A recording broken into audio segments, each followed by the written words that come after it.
नागपुर शहर युवक कांग्रेस के भारत अमेरिका ट्रेड डील को रद्द करने की मांग को लेकर महाराष्ट्र प्रदेश युवक कांग्रेस अध्यक्ष शिवराज दादा मोरे के नेतृत्व में 15 अप्रैल को सह जिलाधिकारी को एक ज्ञापन सौंपा। युवक कांग्रेस ने कहा कि यह डील देश के हितों के खिलाफ है और इसे तुरंत रद्द किया जाना चाहिए। संगठन ने प्रशासन को स्पष्ट चेतावनी दी कि यदि यह जन विरोधी डील वापस नहीं ली गई तो उग्र आंदोलन किया जाएगा। इस दौरान प्रदेश महासचिव अभिषेक धवड़, प्रदेश सचिव डॉक्टर मेहुल अडवाणी तथा नागपुर शहर के विधानसभा अध्यक्ष जिला एवं प्रदेश जिलाधिकारी उपस्थित रहे। कार्यक्रम में अभिजीत ठाकरे, आशीष दीक्षित, रूबी पठान, पिंकी सिंह, गोविंद आजनकर, प्रणय भानारकर, पवन चौधरी, शैलेंद्र कोलकुंडवर, लक्ष्मी भारती सहित कई कार्यकर्ता भी मौजूद रहे। यूएस इंडो ट्रेड डील जो है, जो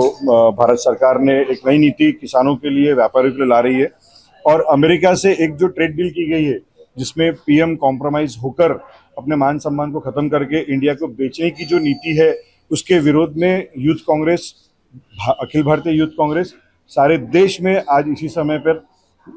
जिलाधिकारी कार्यालय में, तहसील कार्यालय में आज एक ज्ञापन दिया जा रहा है कि इस ट्रेड डील को तुरंत रद्द किया जाए, क्योंकि ये किसान विरोधी ट्रेड डील है, ये व्यापारी विरोधी ट्रेड डील है। और पीएम ने, हमारे इस देश के प्रधानमंत्री मोदी जी ने कॉम्प्रोमाइज करके इस ट्रेड डील को साइन किया है। ये अमेरिका के दबाव में है, ये अंबानी अडानी के दबाव में किया जा रहा है, और इस देश को बेचने की एक प्रक्रिया, इस देश को बेचने की जो प्लानिंग चल रही है उसके तहत ये ट्रेड डील की जा रही है। जैसे कृषि उत्पन्न बाजार समिति में, एमएसपी में, इसमें लोगों का जो नुकसान होगा, किसानों का जो नुकसान होगा, भारत सरकार से हम ये विनती करते हैं कि इस ट्रेड डील को रद्द किया जाए, किसानों को न्याय दिया जाए और हमारे जो किसानों का सम्मान है उसको बरकरार रखा जाए। आज के दिन सारे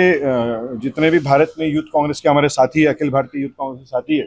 वो सभी आज ज्ञापन दे रहे हैं, निवेदन दे रहे हैं, और अगले 10 दिनों में अगर ट्रेड डील रद्द नहीं की गई तो सारा का सारा यूथ कांग्रेस, अखिल भारतीय यूथ कांग्रेस आंदोलन की तैयारी कर रहा है। जैसा कि आप सबको पता है कि एआई समिट में हमारे अखिल भारतीय यूथ कांग्रेस के साथियों ने एक प्रोटेस्ट किया, उसमें हमें देशद्रोही बताया गया। क्या भारत के संविधान में अपनी आवाज़ उठाना, भारत के संविधान में आंदोलन करना और स्वतंत्रता का अधिकार रखना, आवाज़ का जो हमारा उठाने का जो मुद्दा है, क्या अब भारतीय सरकार उसको, बीजेपी की सरकार उसको दबाने की कोशिश कर रही है? अभी कुछ दिनों पहले आपको पता पड़ा होगा कि जो हमारे इंस्टाग्राम है, इन्फ्लुएंसर है, फेसबुक है, यूट्यूब है, उस पर भी जो कंटेंट दिए जा रहे हैं उसको भी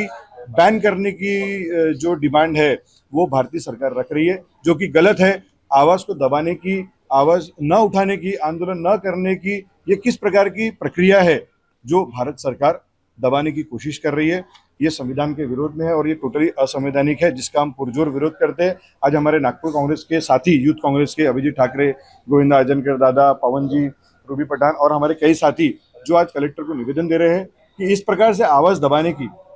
कोशिश को भी रद्द किया जाए, और जो अकाउंट्स को आप ब्लॉक कर रहे हैं उसको खोला जाए, और हमारे संवैधानिक अधिकारों का हनन ना हो, जो हमें डॉक्टर परम पूज्य बाबा साहब अम्बेडकर ने दिए हैं, उसके